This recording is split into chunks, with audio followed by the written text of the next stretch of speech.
चलिए आइए, आज 12 अगस्त है। 12 अगस्त 2026 के हम द हिंदू के कुछ न्यूज को देख रहे हैं जो हमें पढ़ना चाहिए। तो पेज नंबर 1 पे ही आपको मिलेगा Amit backlog centre set to refer FCRA bill to JPC. अब इसमें समझिए पहले, इसमें जेपीसी क्या है? एलएस प्लस आरएस, मतलब लोकसभा और राज्यसभा के कुछ मेंबर्स को मिला के जेपीसी फॉर्म किया जाता है। गवर्नमेंट का डिसीजन है जेपीसी को एफसीआरए बिल को ट्रांसफर करना। एफसीआरए बिल क्या है? Foreign contribution regulation amendment bill, जो 2010 में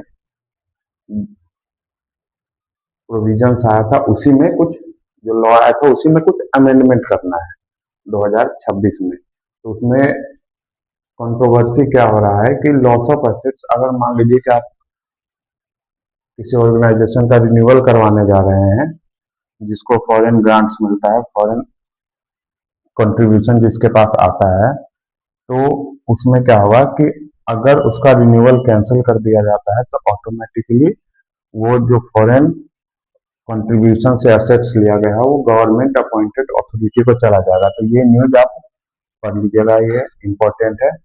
सेकंड आइए, ओपिनियन पेज पे है, पेज नंबर 7 पे, are regional parties losing relevance in India. मतलब रीजनल पार्टी जो है कि अपना डोमिनेंस कैसे खो रहा है, इसी के बारे में ये ओपिनियन पेज पर लिखा हुआ आर्टिकल है। तो इसको आप पढ़ लीजिएगा। अभी हाल फिलहाल में आप देख भी रहे हैं इलेक्शंस में कि कैसे जो सेंटर्स का पार्टी है, जो नेशनल लेवल पार्टी है, वो कैसे अपना डोमिनेंस बढ़ा रहा है रीजनल पार्टी के ऊपर। थर्ड है, पेज नंबर 11 पे है, Vande Mataram will gets president ascents. देखिए 11 अगस्त यानी कि कल प्रेसिडेंट का एसेंट मिला इसको। लोकसभा और राज्यसभा से ये बिल जुलाई 29 और 30 को ही पास हो गया था।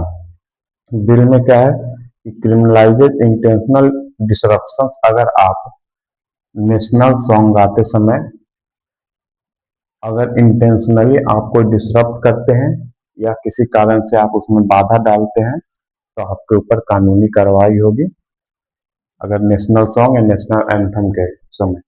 अब देखिए यहाँ पर क्या है कि सेम स्टेटस मिल गया इसके बाद वंदे मातरम को, जैसे कि हमारे नेशनल एंथम के साथ है जन गण मन के साथ है। और इसी के साथ क्या हुआ, ये prevention of insults to national honour amendment bill 2026 में जो इसका प्रोविजन लिखा हुआ है ये लागू हो गया इसके बाद से। तो आप ये पेज नंबर 11 पे है, इसको पढ़ लीजिएगा। और पेज नंबर 12 पे है, नासा इनवाइट्स इसरो। इसरो जैसे हमारे इंडिया का इंडिया का स्पेस ऑर्गेनाइजेशन है, इंडियन गवर्नमेंट का,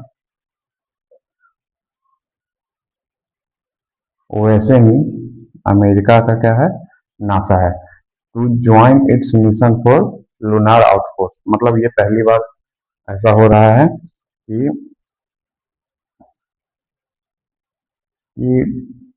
एक अर्थ को छोड़ के कहीं और ह्यूमन ह्यूमन के लिए कुछ बनाया जा रहा है रहने के लिए। तो उसके लिए इसरो को इनवाइट किया गया है। जो लोकेशन डिसाइड किया गया वो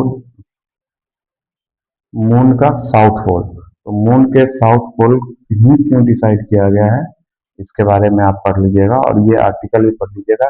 ये 4 आर्टिकल और भी कुछ आर्टिकल हैं जो आज के लिए इम्पोर्टेंट है।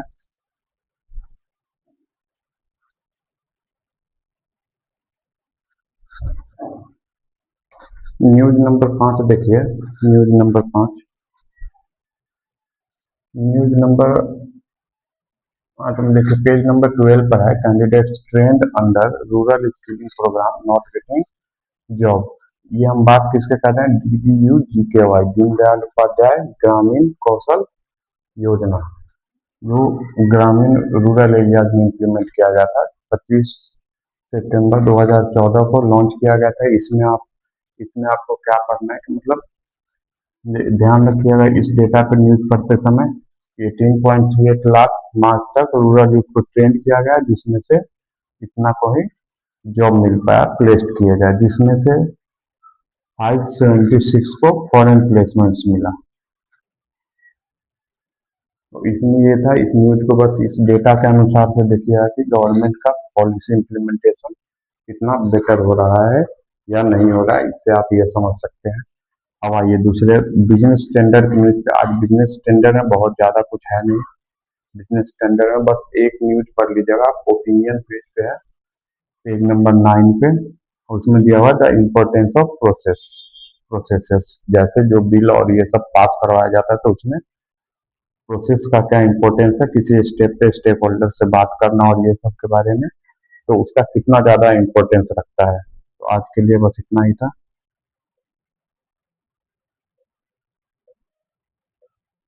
Thank you.